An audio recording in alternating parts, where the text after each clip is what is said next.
Hello and welcome to another episode of Hessy and Maven. I'm Justin. I'm Raven.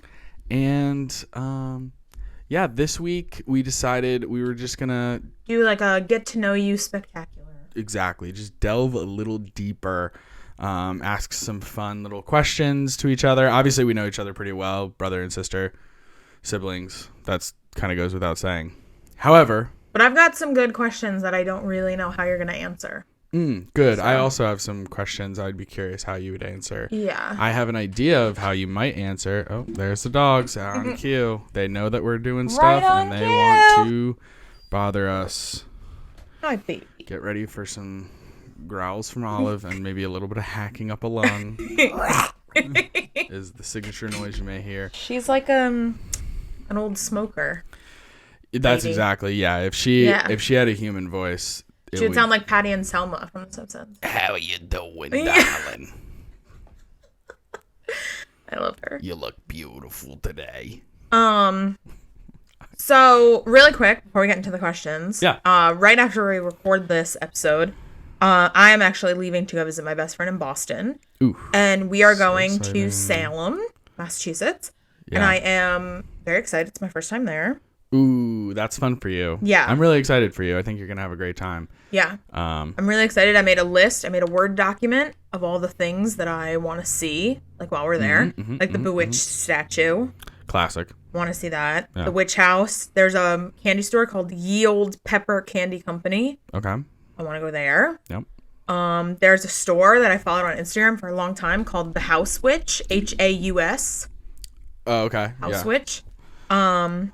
There's a store that has mostly like plus size clothing, but it's like witchy clothing, shoes, like all this crazy stuff, and it's called Die With Your Boots On. Isn't that cool? Yeah, that's pretty cool. So there's a bunch of stuff I want to go see and do, so I'm hoping it's a cute little spooky vacation. I'm pretty excited. Yeah. But I'll have lots to talk about when I come back. Very cool, very cool, very cool. Yeah. I've been to Salem twice. Once as it must have been like 5th or 6th grade. I went with grandma, grandpa, Uncle Joe and Aunt Kim. And Uncle Joe and Aunt Kim like scary things, so like they separated from us a couple times, and I don't like scary things. Yeah. So it was an interesting time for me. Yeah. I loved all the like museum stuff, like learning about the history, going into the shops and stuff. That was awesome. Yeah. But like when it came to like, I'm not going to scary houses. Yeah. Or anything remotely like that. I told Alyssa, she was like if you want to do like tours and stuff, we should book it so it doesn't get like sold out.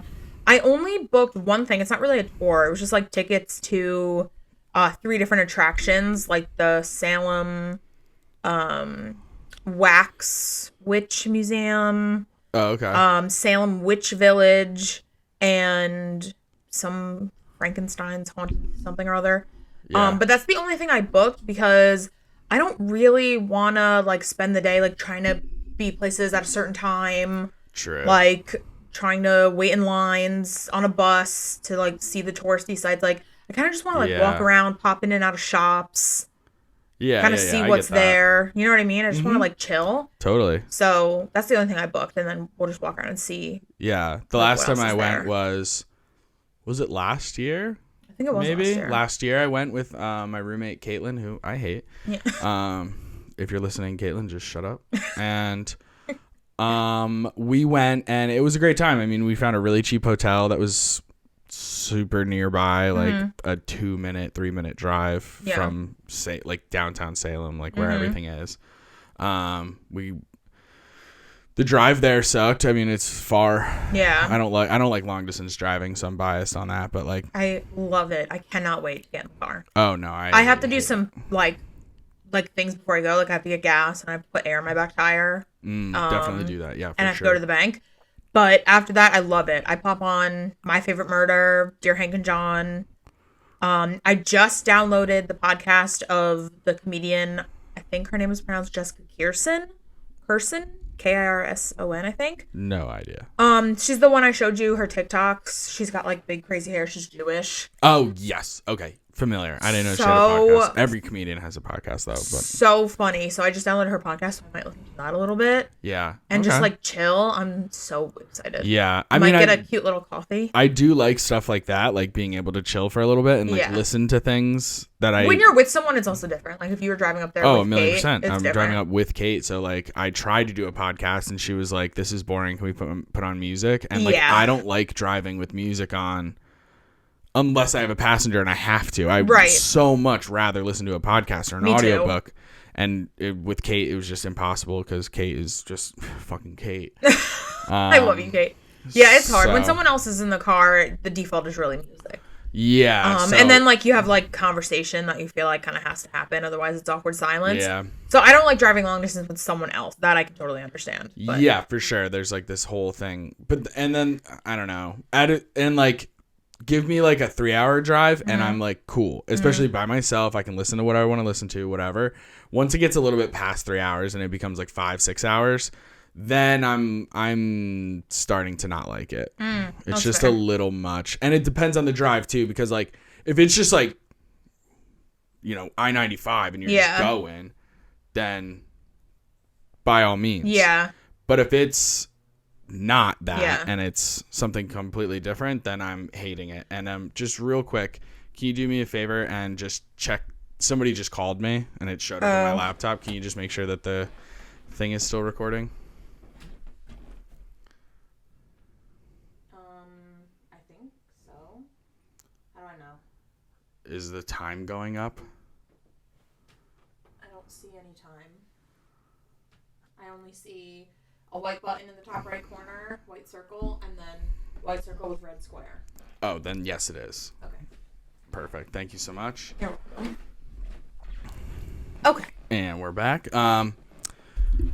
Yeah, I think you're going to have a great time. I think like it's one of those things where I wouldn't necessarily want to go for an extended period of time.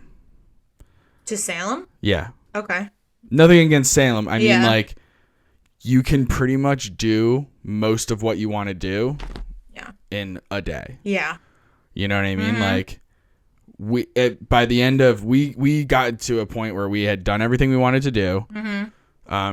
Kate really wanted to do more like psychic stuff, like go see a psychic, get her palm read, all this different stuff. But they were so, especially the season. I mean, it's a tourist thing. Right. Everything was so expensive. It was like 10-minute psychic reading for $100 or something like that. And some of them, like, you set up in a window of a shop, and Kate was like, absolutely not. I don't want to be in a window where people walking by can just see me getting my palms read. Like, no, thank you. Right.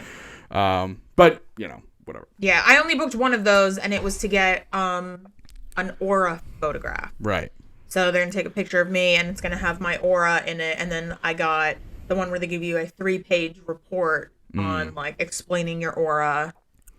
Interesting. Yeah. Very cool. So I'm excited about that. Yeah. But, yeah, should be cool. Yeah. I hope you have a good time. Shall we get into it? Let's ask some questions. Do you want to go question for question? Yes. Okay. And then we can also answer our own questions. Yeah, I have answers for all of them. Cool. Yeah. Let her rip. You want me to go first? Yes. Okay. Question number 1. Okay. If someone narrated your life, who would you want to do it? Oh, gosh.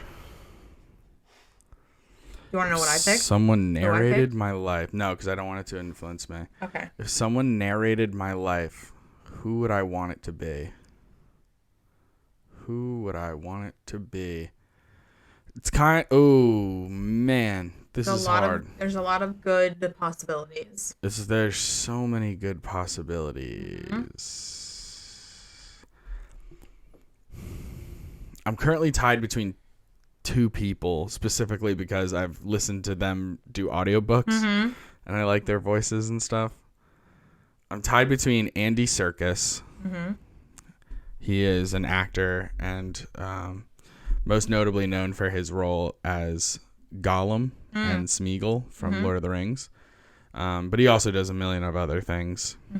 And he does the audiobook for Lord of the Rings, the first trilogy. Okay. Fellowship of the Ring, The Two Towers, Return of the King. Mm-hmm. And I'm listening to the Fellowship of the Ring right now, and he does all the voices, and it's incredible, and he just has a good way of speaking. Okay. My other option is Will Wheaton. Okay. He has a very unique way of speaking, and I like it. Okay. He narrated the audiobook for Ready Player One and Ready Player Two, the sequel. Okay. And I just really like his voice too. And I fucking love Will Wheaton. I just think he's such a good person. Mm-hmm. He's awesome. He like is a big proponent of like trans rights and LGBT rights and Black Lives Matter and all that kind of stuff. And he's just a dope person. God bless you. But yeah, that's who I would pick. I would pick Julie Andrews. Ooh, that's a good answer. Wow. I love her so much. I would be so honored if she narrated my life. Julie Andrews. That's so funny. Yep. That's a good one. Okay, your turn. I'm going to alter this one slightly because I think it's going to take too long. Okay. Excuse me, heartburn. If you were having let's say a small, intimate dinner party, which two, like, famous people, living or dead, would you want at your imaginary dinner party? I pick 2? This says 5, and I think that's going to take us too long. Okay. So just 2. Okay. That's a good question. Yeah. Living or dead? Living or dead.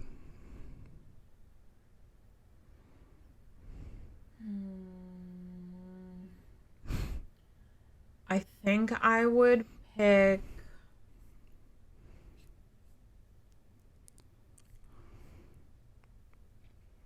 Princess Diana. Oh, what a fucking good answer, dude. Wow. Okay, cool. Setting the bar. I would love to meet her and talk to her and see what she was like. Damn. And tell her. Answer, dude. Okay. We all love you. We love you so much. Fuck you, Camilla. Wait, fuck you, Camilla. Shit. And maybe something crazy like Marie Antoinette. Yeah. Interesting. Okay. Yeah. Okay. I would love to like wear a big like bouffant hair. And a big. Oh, you would dress like Marie Antoinette. Maybe. What an interesting flex. To be like, I'm inviting these 2 guests from wildly different time periods. Yeah. And I'm going to dress like the older of the 2. Sorry, Princess. Or like, hey, Princess Di, I have an extra wig. Do you want to get in on this? Yeah, I would dress her up like just... Marie Antoinette also. That's really funny. That's a really funny visual. That's what I think. Oh my goodness. Okay, who did you pick? I would pick Maya Angelou. Okay. Because it's fucking Maya Angelou, dude. Like, I have to. Yeah. I had an opportunity to go see her speak at either University of Maryland or somewhere else, and I didn't do it. And then like 5 months later, she passed away, and I was riddled with regret. Yeah, I was so sad. Yeah. And then the next one, I mean, I'm trying to think of like so many different people, and it's like legitimately difficult to try and like nail down just a couple. I know, there's a million. You know? Yeah. I think part of me wants. There's just people that I admire that I'm like, I kind of want to just sit down with you and have a conversation kind of thing.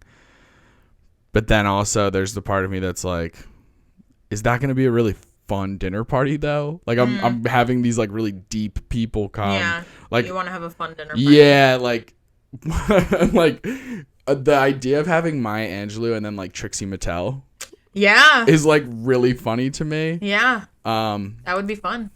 So that's what I'm going to say for my answer. But I was also leaning between like Malala Yousafzai. Yeah. I don't know how to say her last name. I'm so sorry. Yeah, that would be really deep. Yeah, or like I mean, James Baldwin she's probably fun in her own right. Oh, no doubt. Yeah. No doubt. Or like James Baldwin or something along those lines. Like just that. I think that would be really interesting. Yeah. But it's hard because sometimes it's like, there's certain figures from the past that are like interesting, but they're from such a different time period that it's like, I bet you're racist. Or like misogynistic or something. Like we all know Pablo Picasso was like kind of a piece of shit. Yeah. So it's like, I don't even like his art that much. No. But like I was thinking of like Salvador Dali, and I was like, oh, but I feel like if you dig too deep, you're gonna find out that he was something terrible. I bet. I don't know. I'm just saying, like, well, that's why you keep it light. It's a dinner party. Yeah, for sure. You don't dig too deep. Well, no, but I'm just saying, like, I don't even want to have them over if I have the fear that if I dig too deep, which is why Maya Angelou, and Trixie Mattel, I feel safe. I feel safe. Fair. But yeah. Okay. That's what I'm gonna go with. Okay. What was the last thing you lied about? Oh God, I lie all the time. Me too. I'm a chronic liar. Yeah. I'm really good at it. The last thing I lied about.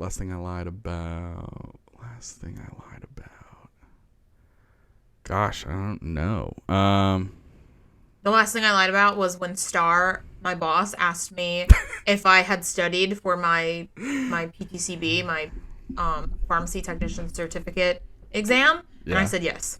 But you had. Sorry, Star, I haven't studied. Hey, that's all right. Yeah. It's in November. Once it becomes November, I'll study then. Yeah. Worry about it later. Jeez, this is hard. I can't remember specifically. Anything you've lied about? Not like super specifically. Like I can't nail down one specific thing, but it was probably something to the effect of like me coming up with an excuse to not hang out with somebody. Yeah, I do that too. Yeah, that's probably it. I can't think of anything super specific. I'm trying not to do that anymore. I'm trying to, like, if I don't want to hang out, just saying, like, I'm really tired and I just want to, like, be by myself. Like, is that fine? Yeah. Because I'm trying to, like, make the people in my life be the ones who will accept that. And be like, yeah, I totally get it. I totally get what you're saying. And, like, it's annoying because you, like, correct me if I'm wrong, if your friend said that to you. Yeah. How would you respond? It's totally fine. Yeah. Hey, bet. Get it. I'm on it. Yeah, I'm a lover of canceled plans. Same. I love to be alone. Even if I've, like, there's been one or two times where, like, a date has canceled or, like, I don't know, like, I got all ready to go do something and then something happened last minute where somebody canceled. And then you're kind of just, like, sitting there in your outfit and your makeup and your hair done and you're like, well, I went through all that. That's kind of annoying. But yeah, I've had that happen to me too, where someone flakes at the last minute. But on the low, I'm like, okay, I just get to take all this off, put sweatpants on, and lay down. Yeah, hell yeah.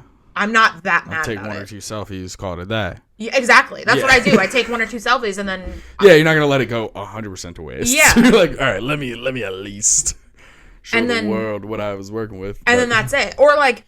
If I'm like, okay, well, I don't want to, like, lay back in bed, I'll just, like, go walk around Target. Yeah, hell yeah. And that's fine, too, and then I'll go home. So, like, I'm never that mad about canceled plans. No, me neither. And I totally get, like, you get home from work and we had something planned, and you're like, work sucked, I'm in a terrible mood. Like, yeah. Like, not a problem at all. I will never care. No, I know what you mean. Yeah. I think... Yeah, I can't think of anything super specific, and I haven't done that in a long time where I've like lied about little things here and there. Yeah. I mean, there are times where people are like, "Oh, what do you do?" And I'm like, "Oh, I'm a writer. I write." And it's like I'm not really making that much money from writing to where I can really sustain myself, but like it's just so much easier than being like going into this whole explanation of like I'm trying to pursue an actual dream because I don't want to work for some shitty company or corporation, like and then get into this whole like thing. Yeah. Because for some reason you meet new people, and depending on like most of the time, what do you do comes up. Right. And it's like I kind of hate that so much, where it's like, oh geez, here we go. Yeah. Okay, fair. Yeah. All right. You've sold your soul to the devil. What did you sell it for? either. Yeah. So we're assuming like supernatural stuff is happening right here, right? I imagine so. I mean, because I'm talking to the devil and he has my soul now. Yeah. Okay. Either immortality.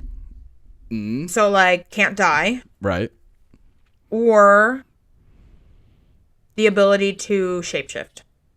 Ooh. Those are like the two things I'd sell my soul for. Yeah. Okay. Wow. Also, what happens when you sell your soul? What does that mean? Like he can call on you whenever he wants? No, I think the immortality thing, I wouldn't be surprised if this were real. Uh-huh. I'm pretty sure immortality he'd be like, "Nah. I'll give you like 10,000 years." Yeah, I'd sell my soul for 10,000 years. Because my taking of it is from more of like a religious aspect. Okay. Where it's like if you sell your soul, then it's like no matter what you do in your life, you're going to hell. Okay. Like he's got the contract. Okay. Do you know what I mean? So it's not even that you like deserve that. Okay. It's just he's got it. Okay. So that's where the rest of eternity you will spend. Yeah. There. Okay. What about I sell my soul for 10 more souls. for like a what if it was like I sell my soul for a place at his side, so I'm also a ruler of hell? Ooh, interesting. That way I'm not like being burned, tortured, crying, screaming. I'm like secretary. A boss. Mr. Lucifer, your 10 o'clock is here. It's Mitch McConnell.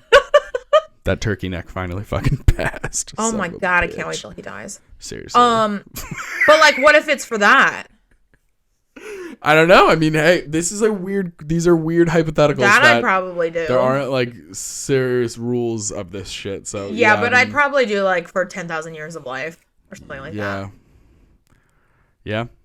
I mean, there's all kinds of stuff. Yeah. Yeah, for sure. Yeah.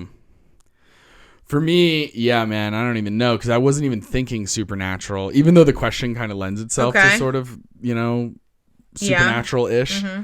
I wasn't even thinking like superpowers. Okay. Otherwise, yeah, I'd probably pick like being able to be like a jumper. Oh yeah, and to teleport between space. Yeah. Yeah. And teleport places. Yeah. For the rest of my 10,000-year-old life. Even though 10,000 years, like, there's a solid chunk of that where you're just going to be, like, on a scorched earth that has succumbed to nuclear warfare or climate change or something like that. But I guess animals will do a little bit better, perhaps. Who knows? But yeah, I would probably be jumping for sure. Ever since that movie, I've always been obsessed with the idea of being able to be like, I wonder what fucking Paris is like this time of year. I know. I actually really enjoyed that movie. And so did I. I saw a thing recently from Cinema Joe. Shout out Cinema Joe, one of my favorite TikTokers. Where he talked about like movies that got terrible Rotten Tomato scores and the fans hated them. Yeah. And Jumper was one of them. Yeah. And I was like, I liked that movie. So did I. Like, I thought it was like cool. I remember watching it and being like, this is cool. Yeah, I wish I could do that. I can see why critics didn't like it because, like, it's like a cheesy superhero movie. Well, yeah, but then when you really like start to dissect the movie and like you're looking at it from like some serious, like, you're like, okay, I still like the movie, but I fully recognize like it's not a great movie. It's not terrible, but it's not like a great movie. I never look at movie reviews, Rotten Tomatoes, because Tony, bless his soul, I love him. He always looks at the reviews of movies and it's like, oh, people said it was terrible, now it's terrible. And like I can't do that because all my favorite movies probably have 0% on Rotten Tomatoes. You'd be surprised. But yeah, no, I know what you mean. For me, the only time reviews ever come into play when it comes to movies is like if I'm gonna see it in theaters, and it's not reviews from critics, it's like TikTok. Yeah. Like I'm on TikTok and I see so many people just ripping apart Thor Love and Thunder saying it's all laughs and the story's not good and they could have done a better job with Christian Bale and all these different things. And then I'm like, oh, I'll just wait for it to come to Disney. Who's Christian Bale? Plus. In the movie. I forget the first part of his name, but he's the God Butcher. Oh. Yeah, his backstory I saw on YouTube is from the comics is actually really sad. He like comes from this race of people who worship these two multiple gods and stuff like that, and then like his daughter was dying, so he was like praying to the gods to save her, and they didn't, and then like all this terrible stuff happens, and he's been praying to these legitimate, it's not like a faith thing, it's like there's actual, you know what I mean, you can see them and actually whatever, and eventually he gets pissed off and he kills one, and then he absorbs some of their powers, and then he becomes the God Butcher. So it's kind of interesting. Yeah. But whatever. Go question now. Yeah. So. Okay. All right. That was my question. Okay. What were you doing when you felt your biggest adrenaline rush? Oh boy. It was probably the first time that I did an open mic and read a poem I wrote. Okay. Because this was in college, and I like writing poetry. I don't do it too often these days, but I do when I'm feeling lots of emotions and I need to vent in a creative outlet. Okay. As opposed to just like tweeting, "Fuck Mitch McConnell." Right. Fuck Fox News or something like that. But so in college, I would write a lot of poetry. Me and my roommate Josh were so into Def Jam poetry and just looking on YouTube for I remember that. cool poems and stuff, slam poetry and spoken word and stuff. And there was open mics where you could do music, you could do poems, whatever it was, and it was in the Language and Humanities building, Juan Ramon Jimenez Hall. And yeah, because I was watching so much Def Jam and like professional poems, I was like, you got to memorize it. You have to memorize the poem. Okay. So I wrote this long poem and I was comparing music to the 4 elements. Okay. And I made all like the earth element. I made a reference to the lyricist and musician artist Lauryn Hill. Okay. And like the idea of like a literal hill, but then also her last name. And I thought it was like a pretty good, you know, I made a reference to like Earth, Wind, and Fire because like that plays into the elements and it's also music and all this different stuff. And I tried to memorize it and it was like 4 stanzas long, each one being a different element. And I tried my best to memorize it and it rhymed. So then it had like a specific flow. So then it was like, if you miss a line or miss a couple words or something, like it doesn't rhyme, then the next line has nothing to rhyme with or whatever. And just going up there and like trying to do it. And I definitely like forgot a couple words. I had to pause at parts that I didn't want to. So it wasn't the best in my eyes. Right. But people clapped and everything. And I you know, it was pretty good. And then every poet that went after me, because I went pretty early up in the set list because I was like, I want to get it over with. If I'm like sitting here for too long, it's going to stress me the fuck out. So let me go sooner. And every other poet after me either had pieces of paper or like they would bring their entire laptop up. Yeah. And I was like, oh, that's frustrating. Yeah. So like not only was it public speaking, but it was memorizing lines, which I'm not good at. Like it's one of the reasons why like in an alternate world, like I would love to be an actor, specifically like theater and stuff like that. I suck at memorizing lines. I'm just not good at it. No. Which is crazy because I have a stellar memory when it comes to other things. The whole Mind Palace and I have little Rolodexes, and sometimes when like in college I could think about my notes and be like, okay, the mitochondria was on this corner of this page. And next to that was stuff about the, you know, endoplasmic reticulum or whatever. And like, I could visualize my notes, but like, I can't memorize lines for some reason. My fear of public speaking is so, there it is. My fear of public speaking is so debilitating that like, I could have something completely memorized. Like, I remember this stupid fucking assignment in 8th grade where they made us memorize Robert Frost's poem. They always do. The paths, the 2 paths. And I had it completely memorized. Like, I would sit in my room and recite it from top to bottom. And then I go in front of people, gone. Blank. Yeah. Completely gone. Yeah. All I can think about is my racing heart. I can feel my blood in my head. Everyone looking at me. I know my face is turning the color of a tomato. I'm sweating. I'm like, can they see me sweating? Oh, gosh. Everyone's laughing at me. My shirt's probably untucked. I probably have toilet paper on the bottom of my shoe. Like, that's all I can think. Yeah. When I'm in front of people. Mm-hmm. I will never forget, though, when I was in college and I had to take public speaking. My public speaking professor... What's wrong? Nothing. My public speaking professor was... Is this your answer?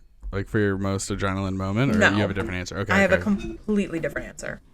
My apologies for any olive noises. I think she's feeling quite rambunctious at the moment. Yeah, she's very frisky. She's given... Wow. They're doing some illicit acts down there. Olive! My public speaking professor was like 8 feet tall and very thin and bald, and he always wore a Peaky Blinders cap. Oh yeah, like a flat and he had like a tweed jacket with the elbow patches. Wow. And one time I forget what my speech was about, but it was about something like kooky. I forget, like something different than what everybody else did. Yeah. And when I handed it in to him, he said, "You little minx." Oh. I will never forget that. You told me about that. It was so weird. It was like, what does that mean? That's really funny. No, my answer was doing the Daredevil dive at Six Flags. Oh, fun. So I've done that scary. Numerous times. I've done it twice, both with Mom? No, not with Mom. Oh, I've done it with Mom. One time I did it with someone who I'm not friends with anymore, and then the other time I did it with Alyssa and my other friend Katie, because Katie wanted to do it. And I think that was the first time I did it, was with Katie and Alyssa. Yeah. And it's so scary. If you don't know what it is, it's like there was 3 of us and they strap us together, and then it's like you're attached to a string and they pull the string up like 1,000,000 feet, and then someone yells 3, 2, 1 fly, and then you pull like a little pulley, a rip cord that lets you go, and then you fall and you go back and forth. It's just like a bungee jumping essentially, but attached to like a big tower. Yeah. And I remember being so nervous and first being scared when you go. So you line up to do it. They tie you into the big vest things. Yeah. And then you walk out into like this little like football field area, and you walk onto like this square platform that goes up. Mm-hmm. And they hook you up to the rope, like the string that dropped you, and you're standing there, and then they say like, be prepared to fall forward. And I remember just like standing there, and then when the thing like pulls you, we just went whoop, and we just like fell immediately horizontally. Yeah. That scared the shit out of me. I remember that. And then I remember them pulling us up, and we were probably like 1/8 of the way to the top.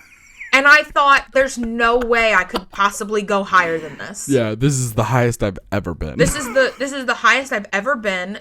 And then it kept going. Oh, God. And I remember going up and being like, no way. No way it's this tall. No way. No way. And just, like, I remember holding onto the vest thing going, oh, my God. Oh, my God. And I was freaking out. And I was like, I can't. I want to go down. I want to get off. And there's no getting off. No. Once you're going up in the air, you're going. Yeah. You're going. Yeah, you're going. And we got all the way to the top, and I could not believe how high up we were. I felt like I was on the top of the Empire State Building. And it always feels higher than it is. Yeah. You know, like when you go like cliff jumping or something, you're like, God, I'm so high up. You like, look at it the from water's the going to ground. be concrete, and then you're like, you see somebody else do it from the ground, and you're like, they're not even that high. You look at it from the ground, you're like, it's not that high. Yeah. It's fine. No, And then you get up there, and you're like, I'm 1,000,000 feet in the air. Yeah. And then when they yell 3, 2, 1 jump, I remember wanting to keep my eyes open, but I was like, yeah. No way.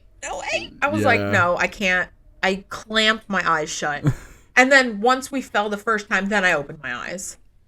But the adrenaline rush of going up. Yeah, unreal. Scary. Yeah. Scary. That's a good one. Definitely. Yep. That's a good one. Okay. This is an interesting question. Okay. The thing I was giggling about before. Mm-hmm. Sorry if you can hear. I'll look at my feet. Okay. So the question is, who would you most like to haunt you? As in a ghost. They use the word haunt, but I think they're using it not necessarily in the sense of like scary, but just like be around. The reason I giggled is because the person who wrote this list, of course, this website is called theadultman.com. They wrote, imagine having Thomas Jefferson's spirit talking to you through the inner working of a light bulb. That's Thomas Edison, you dumb fucks. Also, why do I care about the inner workings of a light bulb? No one does. They're just giving examples. So the ghost that haunts me can talk to me. I guess so, yeah. According to this question. The other examples that they give is Einstein's presence aiding you through the complex algebra of your tax return. Fuck the people who wrote this list. Yeah, no one should listen to adult men. Or maybe Frank Sinatra's apparition crooning to you on your morning commute. I would like to be crooned to. But yeah, so it seems like there's a little bit of some kind of interaction there. Okay. There's an ability to communicate. Okay. And they use the word haunt, but I think that really is a vague, their words, a very vague word, just to mean like a ghost. Okay. I have to go back to Princess Di. I would love to talk to her. Yeah, for sure. And to have her with you. Yeah. Just like all the time. She seems like a great mom figure. Oh, she seems like just a great person. Yeah. I like her a lot. I feel like she'd have good advice. Yeah, man, it would be interesting. Or my mind also went to Elisa Lam, who got killed in the Cecil Hotel. Oh, God. Just because you want to find out what the fuck happened? Just because I want to find out what happened to her. I know.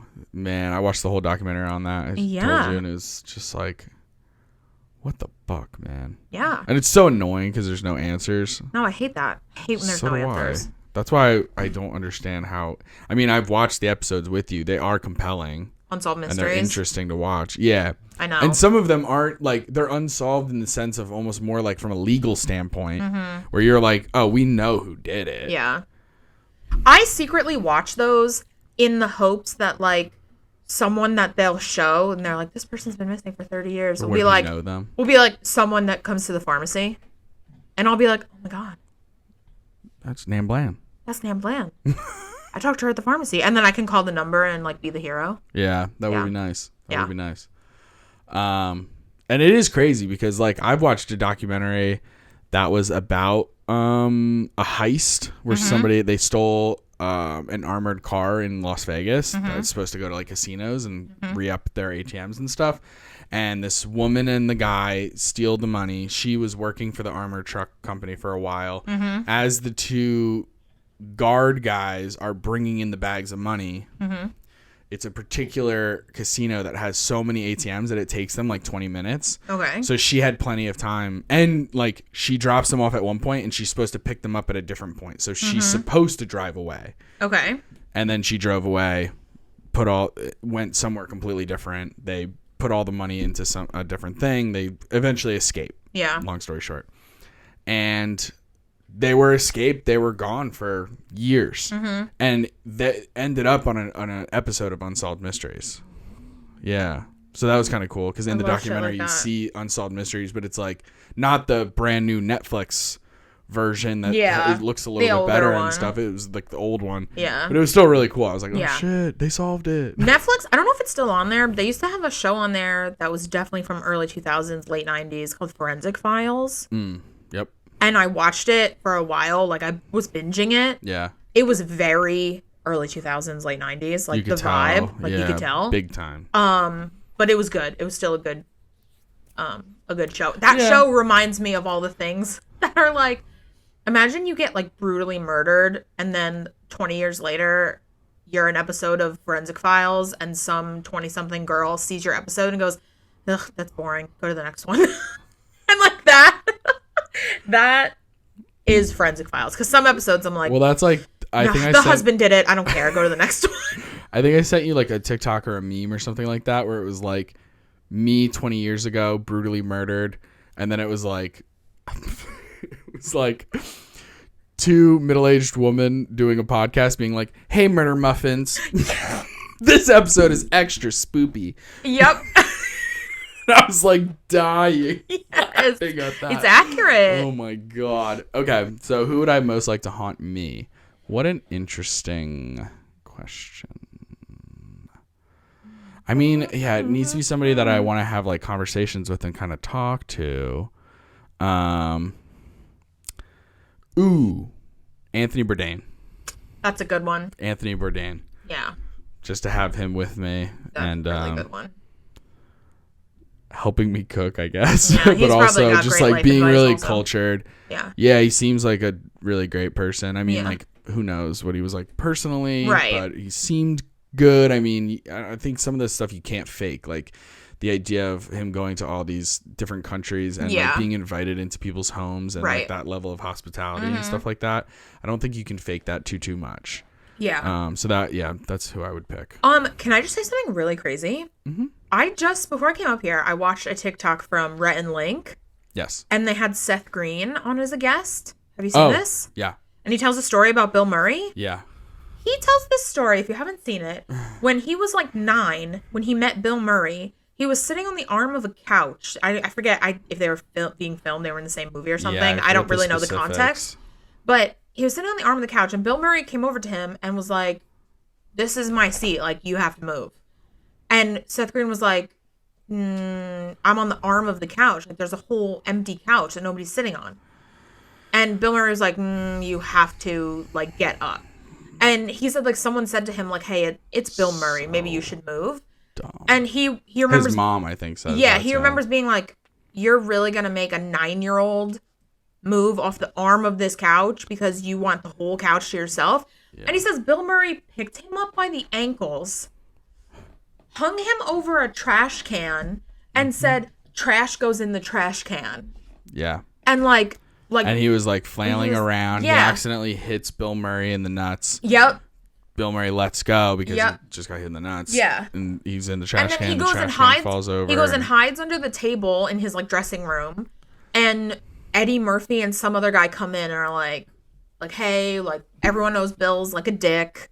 Like don't worry about it. Like I go. Didn't watch the rest of it. Yeah, he said Eddie Murphy and somebody else go in and they're like, we all know he's a douchebag. Like, don't worry about it. Like, you go out there, be the actor that you are. Like, you're great. I love like, that. Don't worry about it. I love that part at least. Well, I hate when I hear stuff like that. Because, like, you see these celebrities and you love them in the movies that they're in and you want them to be, like, great. Like, the roles that they play. Just be a good person. Yeah. Why are so many people assholes? And then these stories come out and you're like, ugh. Like, you're horrible. Seriously. Oh, I hate stuff like that. It just makes me so sad. Yeah. Pretty frustrating. Yeah, I want to love Bill Murray so much, but yeah, I've heard several stories about how he's kind of a dickhead. Sucks. Yeah. You know the Chris Stefano story where, not Bill Murray, who is, I don't know. Who is the guy who has the alcohol brand, the white guy who's like similar to Bill Murray? Oh. Fuck, he was also in Ghostbusters. Yeah, I think he's also in Ghostbusters. Dan McAvoy? No, Dan. Oh, I'm literally looking it up. So just bear with me. Dan Aykroyd. Where his Crystal Vodka. Crystal Skull. Dan Aykroyd, Chris DiStefano's parents, when his mom was pregnant with him, they were in the park, like on a date, and they were having a picnic. And she was, like, pregnant at the time, and she's, like, sitting on the blanket, and his dad has to pee, so his dad, like, gets up and goes to pee behind a tree. Yeah. And he... Which is crazy. But I get it. When he comes back from behind the tree, he sees Dan Aykroyd on roller skates, like, talking to his wife, Chris Stefano's mom. Yeah. And he breaks a giant branch off of the tree. The dad? The dad. Of course. And runs after Dan Aykroyd and goes, "Stay the fuck away from my wife, Bill Murray. I'll fuck you." And calls him Bill Murray. Jesus. And yeah, I thought it's a really funny story. That's really funny. Okay, ready for my next question? This is a good one. I certainly am. If you inherited a private jet from a stranger, what would you do with it? Oh, God, I'd sell it. That's what I said. I wrote, I'd sell it unless it came with a completely paid for airplane hangar, pilot, and source of fuel. Yeah. Even then, like, the environmental byproducts are terrible. Yeah, they probably are terrible. Like, the whole thing is just terrible. Yeah, I would sell it. What did you post on our Instagram that your friend just commented on it and said, "I hate onions. Life would be so much better if they didn't make me throw up." Oh. It was, what's a food that you hate that you want to love? Oh. I love onions. I know exactly who that is. You just said your friend. Luna. It's Luna for sure. Yeah, she always talks about how she hates onions, and I'm always like, God, that would suck. Yeah, that would suck. I love onions. It's such a prevalent ingredient. Mm-hmm. Wow. Yeah. Cresse. Okay. Another one? I don't have a specific one. I'm trying to think. Okay. Okay. Let's say you were kind of like Beauty and the Beast sort of thing, and you had to have an inanimate object as a friend who came to life. You know what I'm saying? Mm-hmm. Like Lumiere, Cogsworth. Mm-hmm. What would you want them to be? So I'm picking something of mine or something from Beauty and the Beast? No, from yours. From yours. I'm just saying like that vibe of like inanimate objects. I mean, obviously that's not really what it was. It was people being turned into objects, but you get it. Mm-hmm. Probably one of my chapsticks. Wow. Because they're so cute. Tiny. They're cute. They're tiny. I can put them in my back pocket. Mm-hmm. Wow. It's not weird if I'm holding them and walking with them. And true. Yeah. Wow. Okay. Yeah. I love them. If they were talking to me, it'd be way easier not to lose them. Also true. Mm-hmm. Also true. Would you use them if they were living? Probably not. Yeah, I'd probably not. use a different chapstick. Yeah. But I would still keep them with me all the time. Yeah. Wow. I mean, for me, it's got to be the ducks. It's got to be the ducks. 100%. Either one, really. Yeah. They'd be good. Yeah. Yeah. Good. They're like little animals. Yeah. It would just be a talking duck at that point, really. I love it. Yeah. That was it. Cute. Okay. I have 3 questions. 2 are fast, and then I want to end on what I think is like an important message one. Oh, good. Okay. Well, so do your 2 fast ones. Yeah. I'll do one more. Okay. And then we'll end with your Okay. Perfect. good one. Okay. Would you rather never have to use the bathroom again or never have to sleep again? Boy. Such a good question. Never have to sleep again. That's what I picked too. Yeah. It takes up way more time than going to the bathroom. There's more time. Yeah. Yeah. It'd be cool to never have to go to the bathroom again. Like I would never have to stop what I'm doing. And because that happens a lot, especially because I suspect I have IBS. So like, that is a huge part of my life right now. Yeah. But not having to sleep, the amount of shit I could get done. That's what I mean. The amount of stuff you could do. Yeah. Is unreal. How much time you would have. It's huge. It would be huge. And like, my interesting question is, do you still get tired? Like, would you ever get tired, or only like a little physically tired, like if you were to work out or something? Yeah, probably. I would imagine you don't get tired. That's what I would think. I think it would imply that you don't get tired. The only thing I wouldn't like about it is like, I have a weird anxiety about driving at like weird nighttime hours. Mm-hmm. Like driving after like 11 p.m. I just feel like I look suspicious. Like I can't. Like when I have to like go to the airport like what are you talking about? Like when I have to go to the airport for like a 6 a.m. flight or something and I get there so early so I leave at like 3. Yeah. I am the whole time. I'm like, everyone thinks I look suspicious. Everyone thinks I'm a criminal going to like a weird criminal dealing, and I'm gonna get pulled over for driving at this hour. That is insane. I probably wouldn't go that many places at night because I'm afraid of looking suspicious.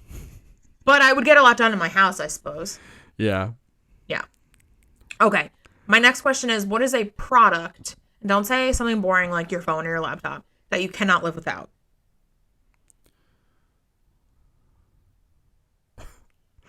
God, I really am just thinking of boring ones, Raven. I picked my box fan. Let me tell you why. Okay. If there's one thing about me, it's that I cannot stand silence. I never want to be in silence. I never want to hear silence. When it's silent, like when I stop talking like this, it's too quiet. Yeah. There's no fan in the background. There's no nothing. I feel like when there's silence, that's when someone's going to break into the house. Yeah. So Joe, get your face out of your vagine. I need background noise. For sure. I would prefer it not to be Josie's face in her vagine, but I need something playing in the background. Even like the other night, you came in to talk to me when I came home from work, and I didn't have anything playing, so I put on soft piano music. I don't know if you noticed. I tune it out because I'm so used to us having to talk over Sam and Chris or Sal. That's what I said. Whoops. Or something. You always have to talk over something because I need something to fill the gaps of silence. Yeah. I can't even walk around like a Target when I know that there's not silence because there's like the radio playing, like people talking. I walk around with my earbuds in. Like I need my box fan. Yeah. Yeah. No, I get that. I like silence often. Yeah, I'm a little bit of a psychopath in some ways. Not literally. I feel so much emotions, but figuratively, a little bit of a psychopath when it comes to things like that. I've been told I was a psychopath because I drank black coffee, and I was like, okay, I feel like that's a stretch. It is a stretch. I don't like black coffee, but it's a stretch. Yeah, I mean, part of me wants to say like deodorant. Yeah. Just because like we talked about it, maybe not last week or the week before, but we talked about like a fear. Yeah. Is like being smelly. Yep. One of my biggest fears. And we also talked about Comic-Con, all the BO and stuff. So the idea of that would just make me so sad. Yeah. It's a good one. Yeah. I mean, I do use my phone quite often, but that is a boring answer. So is deodorant, to be fair. Yeah, but deodorant is essential. It feels that way. Yeah. It feels that way. Okay. You have one more? I mean, I have a million, but it's because I'm looking at massive lists, and I kind of have been just kind of sort of picking them as we go. Okay. I am ready. Okay. If you had a song that played every time you entered a room, like a wrestler, what would it be? It's a good question. I'm not going to play it, so don't worry, but I'm going to look. I think you can play like 3 seconds of it. Let's see. That is a great... Do you have any ideas? Yeah, for sure. And it's just because I like the tune of this song. I'm sure if I spent more time on it, I could definitely find like a way better song or like a song that makes more sense or something like that. But I mean, it's Hustlin' by Rick Ross. Oh my god. Every day I'm hustling. Every day I'm hustling. Yeah. Every day I'm hustling. That's it. I just like that song. You just like want to be known as Every Day I'm Hustling? I'm just a hustler, baby. I'm a hustler, baby. All right. I'm sure, like I said, if I really were to look a little bit longer, I think I could find something that was probably a little bit better. But for what it is, I think that's a fun one. It is a fun one for sure. Are you looking up songs now, trying to figure something out? Yes. Okay.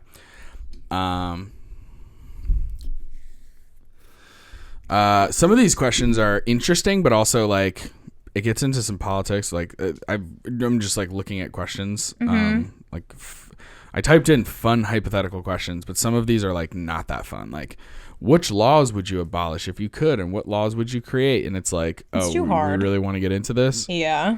Like, I would make abortion federally legal. Yeah. I would decriminalize marijuana and make it legal. And also just stop certain programs. I would universal healthcare sounds pretty fucking sick. There's a bunch. I would make it less complicated if you were found guilty of a crime to have like the appeals process, since there are people who are on death row who like legitimately can prove that they're innocent, but because of the way the legal system works, thanks to a bill that Bill Clinton did, because they didn't want to. It was supposed to apply to terrorists, but anyway, this is what I mean. It gets into some real politics stuff, and I'm like, Jesus, man, that's not fun. A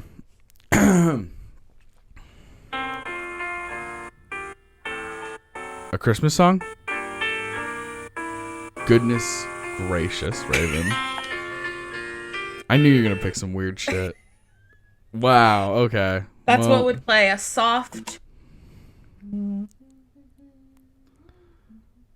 Charlie Brown Christmas. Wow. Can I do another really quick one? Please. Oh, there's so many. This list is even better than the last lists. Damn it. Which one should I do? Pick a number 1 through 10. 6. Okay. If you could switch the sounds that 2 animals make, which 2 animals would they be?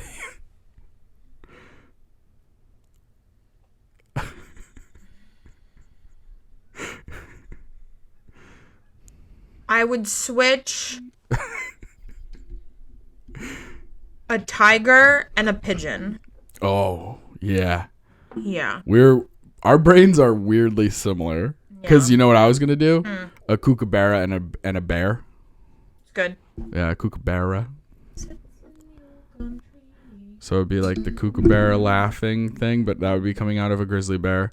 And then the kookaburra would be like, rawr. Yeah. Good. Bears are so scary. Oh my gosh. They are scared. scary. They're also, oh man, they're so fuzzy. I don't want to love them. Do you know what I mean? Yeah. I see that all the fucking time on online and stuff when you have like either people who work at zoos or people who do like this big animal rescue stuff. Like I mean big, like physically big. Yeah. Where they have like, oh, this is my leopard. Yeah. Yeah, like, I know. Fuck you, man. I know. What? I wouldn't trust it though. No, neither would I. That's I'd get eaten like Roy. Crazy. Siegfried? Roy. Siegfried? Roy. Who got eaten by the tiger? Who didn't get eaten by the tiger? One of them did. Eaten by tiger. So neither of them got like fully eaten. It was like an attack. Yeah. But, who got attacked? I think it was Roy. If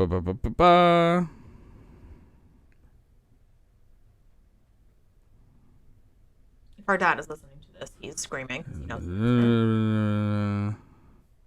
Honestly, the amount of time that it's going to take me to find the answer, they wrote a whole fucking article. Let's just say it was Roy.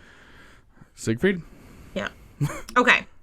Are you ready? Do you want to ask another one, or are you ready These for are my way better questions? My serious question I want to end with? No, let's end with this because we're right around the mark that I want to finish. Okay. What was the most important lesson you've learned from a past relationship? Wow.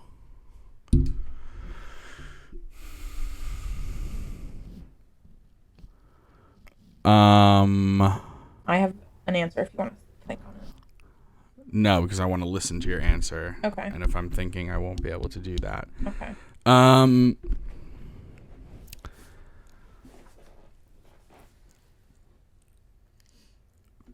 Kind of like two different things, I guess. It's hard to nail it down into which one's more important or whatever. It's sort of the idea that like, well, I guess it just comes down to like the concept of like loving yourself so that you can love somebody else. Because I was in a pretty emotionally abusive relationship where like I fell into this trap of like thinking that was okay, that being treated that way was okay. And it took me a long time to realize that like not only is what I'm experiencing not normal, but it's also like not good and it's not healthy and all that kind of stuff. But that took me a long time. Like I remember being at a friend's funeral, and after the funeral we went to a buddy's house and we were drinking beers and stuff, and like it was guys and girls and stuff like that. And my girlfriend at the time, I was texting with her and I was like, oh yeah, we're just at my friend's Nick's house. It's like Nick, Ralph, Mike, Alyssa. Da-da. As soon as I named a girl's name, she was like, why are there girls there? And it was like, we're at a fucking, like, not the funeral itself, but like this is why we're together. Right. Like, fuck yourself. Yeah, that's crazy. And then like also talking to Nick, who at the time was just with his girlfriend, now wife. And him mentioning little things about him and Courtney, and me being like, she lets you do that? And just like, and he was like, dude, that's norm. Like what we have is like, what is the norm? Like you're the weirdo here. Not that he was calling me a weirdo, but you know what I mean? Like, you're in the weird, the issue absurd... is what's happening in your relationship. Yeah. You know? The absurdity is you, not me. Like... Yeah. Yeah, so that was a big part of it, is just kind of, like, realizing what I'm worth, and that I didn't deserve that kind of stuff, and also, like... and then that lends itself into this idea of, like, if I don't love myself and I'm not happy with who I am as a person, and like comfortable with that and stuff like that, then like I have no business trying to, I don't know, not that I have no business, but like it's if your cup isn't full, you can't pour it into somebody else's cup. And that idea of just, I don't know, self-love and stuff like that. And kind of getting to a place of being mature enough to know that, like, you know what, I really can't do a relationship right now. I don't have what it takes to emotionally be there for somebody else, because I can barely emotionally be there for myself. Right. Kind of thing, you know? And then, like, also just, like, how do I phrase this? I take after Dad a lot in many ways. Him and I butt heads all the time, but it's also because we're very similar. Yeah. And part of that is finding women who have deep-seated issues and believing that we can fix them. And I'm quote unquote fix, but or help. Yeah. And like coming to this realization that, like, for me personally, I can't speak for Dad, but for me, like, I have my own shit I need to work through. I have my own shit that I need to figure out or whatever. And it's incredibly, in my view, that I'm talking about myself, this is very anecdotal, I think that it's quite irresponsible and immature, potentially,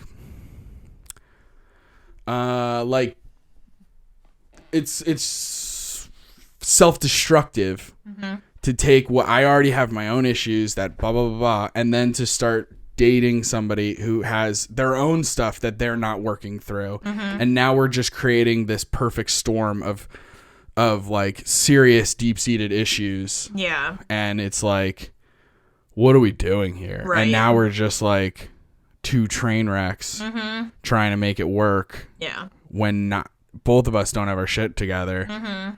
What are we doing? Yeah. Like, at least if one of us was maybe a little bit more grounded, it would help out or something.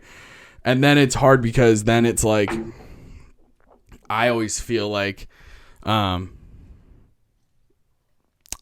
don't know. I guess I always feel like, I'm trying so hard to like be the better person and like trying to live up to my own ideals. Like, I talk a big game when it comes to just like fuck the patriarchy and like feminism and empathy for everybody and all that kind of stuff, right? So then it's like, okay, put your money where your mouth is. Now you have to act a certain way. And I do a good job of that, but then I'm so into the other person's welfare and well-being and everything, which is normally fine. But when you're starting to discount yourself, it's so hard because you want to, it's such a fine line between being like selfish and like, I'm helping myself so that I can help you better kind of thing. Like, so it's like such an interesting dynamic there. Yeah. So yeah, I mean, I learned a shit ton from my last two relationships sucked. Right. They were really good in the beginning, the honeymoon phase. Yeah. And then things got fucking crazy and I haven't been in a relationship since because it's just been like, Jesus, man, I can't handle that again. Yeah, for sure. And also like, I don't know, maybe my screening process has to be a little bit more intense. No offense. But like, no, those are both good answers. Yeah. But I mean, both of my last relationships were like crazy, in the broad sense of the word. Right. But also, yeah, like just genuinely gave me an interesting perspective on relationships and stuff like that. I mean, I don't have regrets from those two relationships simply for the fact of like, no matter how much, time I feel like you could make the argument of like, oh, you wasted 2 years of your life, 2.5 years of your life with this one girlfriend. And like, it ended in a train crash and all this terrible stuff. And like you were shutting friends out of your life and you didn't see your family as much and all the money and time you wasted. And also like, I quit a job that I liked and I was making the most money I've ever made in my life to move somewhere with her. And then instantly went into an unemployment spiral where I just hated everything I was doing. Yeah.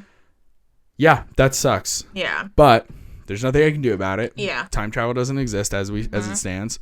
And even if it did, I don't know if that's where I would focus my energy of like changing those 2 years. Right. But I just try and focus on the good things and be grateful for what I learned from it and move on. It is what it is. There's literally nothing I can do about it now. Yeah. So let's just try and put a little bit of a positive spin on it so that you're not like self-wallowing. Right. And move on. Yeah. Take that bad situation, see the silver lining, and just apply it to things moving forward. Yeah. So good. In the next relationship, I definitely knew I knew what I was worth to a certain degree and knew that what I like wouldn't put up with. I was able to speak more freely about like my feelings and how I was feeling about things. Like, hey, listen, last night you did X, Y, and Z. It made me feel like this. But you know what I mean? Like just having those things that way they don't eat you alive. And then also having the open space to have the other person do the same thing where, maybe I'm doing something that's bothering them and I don't really know it. And we're not mind readers. Like, there's body language and context clues and stuff like that. But like, man, it's so much easier if we just have conversations and actually just talk about our feelings and stuff like that. 100%.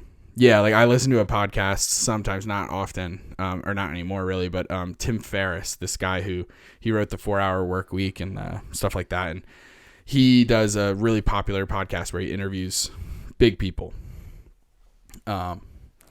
And he talked about how him and his, I think, girlfriend at the time, I have no idea what his relationship status is now, but he talked about how like they were dating for like years. Yeah. And he talked about how like yearly or maybe like twice a year, they would have like what can only be described as almost like a progress report meeting. Okay. Do you know what I mean? Like they would meet and it would be like, here's what you've been doing right. Here's what you're not doing good. Here's what we can work on. You know, it was like, it feels very like non-emotional and just like logistical and stuff like that. But I think honestly, like,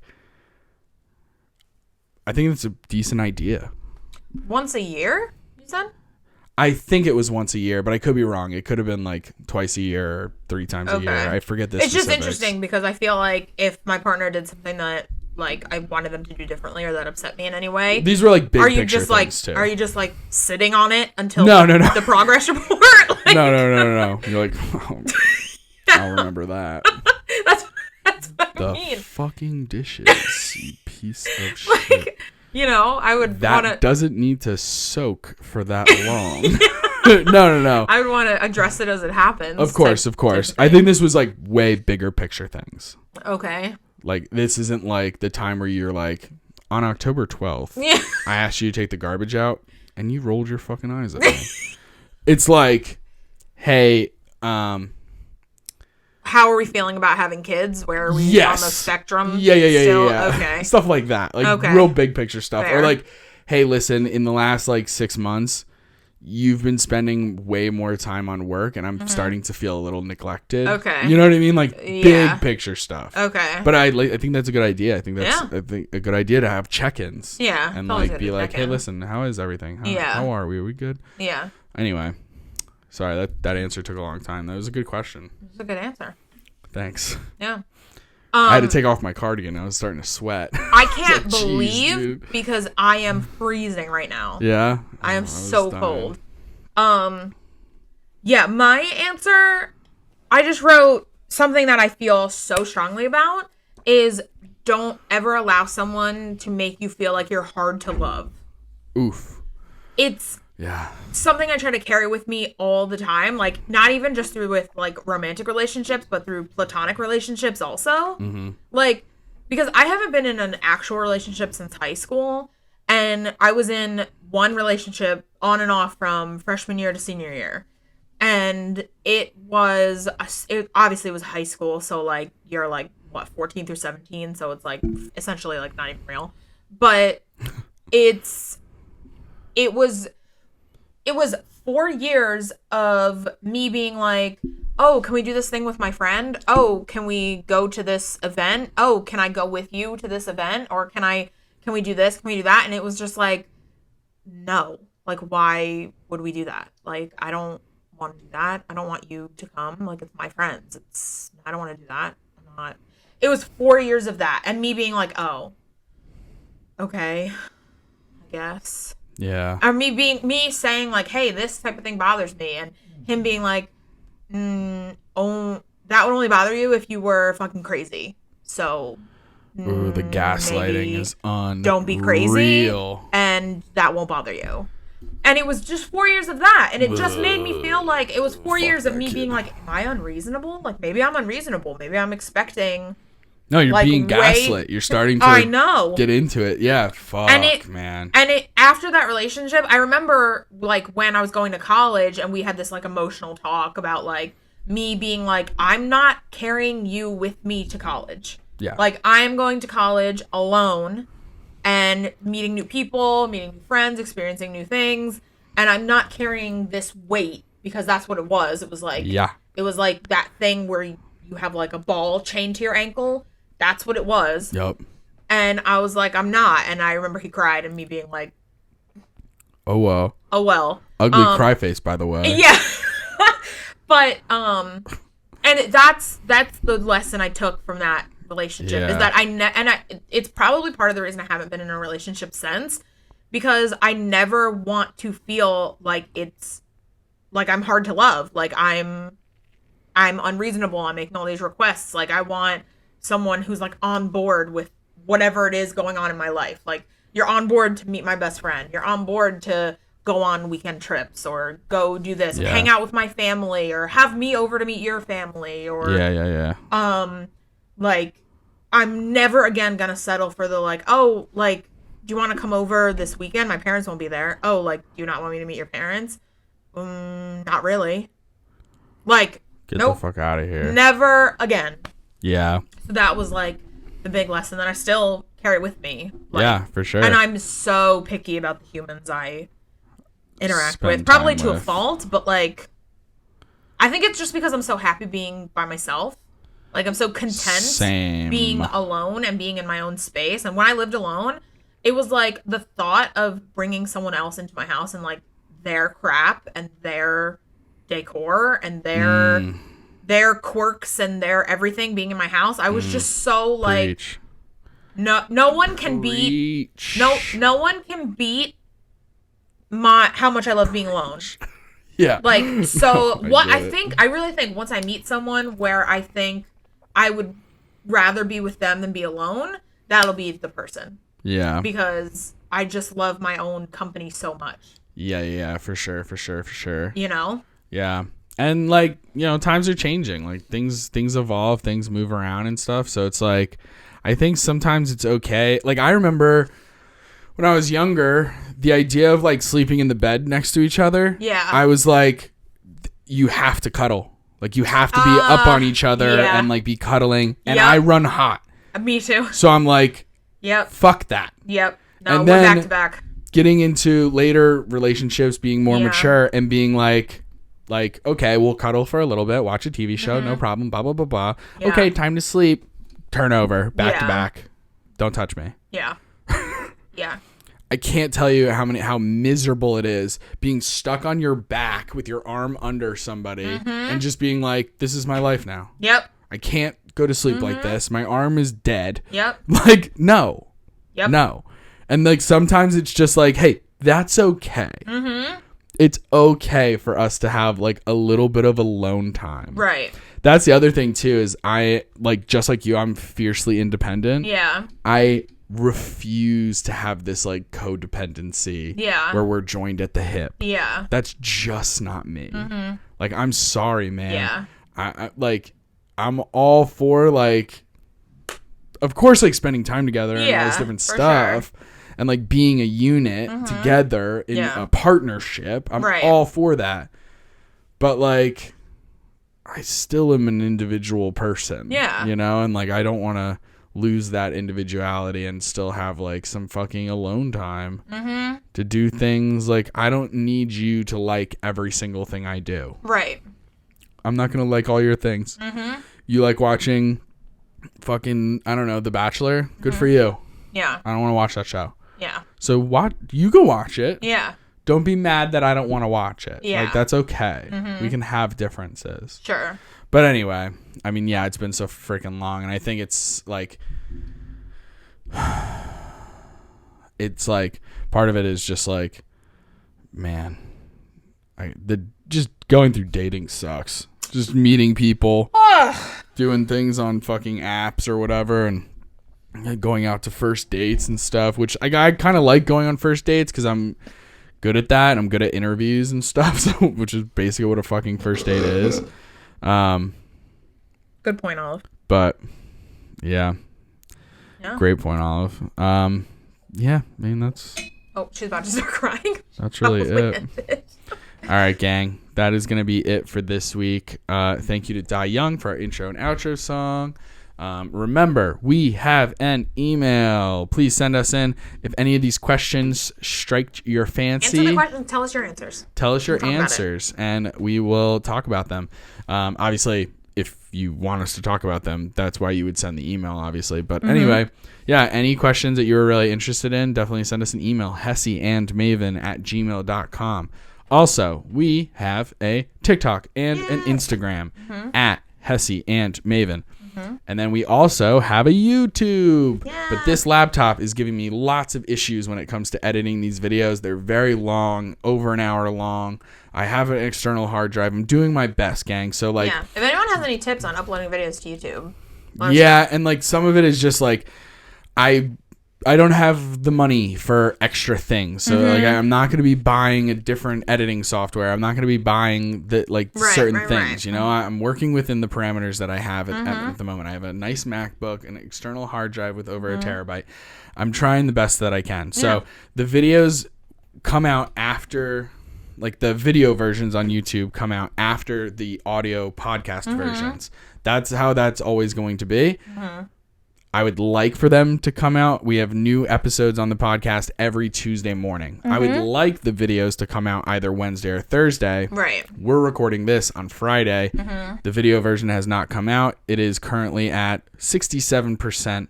And it was at 40% last night before I went to sleep. So overnight, it only did 10%. Right. This morning to now, 11:15 a.m., it has done 17%. So I don't understand what's going on. I think it is because my laptop was going into sleep mode. Anyway, that's our problems, not yours. What I was going to say is that the YouTube is Hessy and Maven, but it's the ampersand, which I'm realizing is a little annoying for people probably trying to find us on certain things. I don't know if you type in Hessy and, the word and, A-N-D, if it'll be the same. Probably.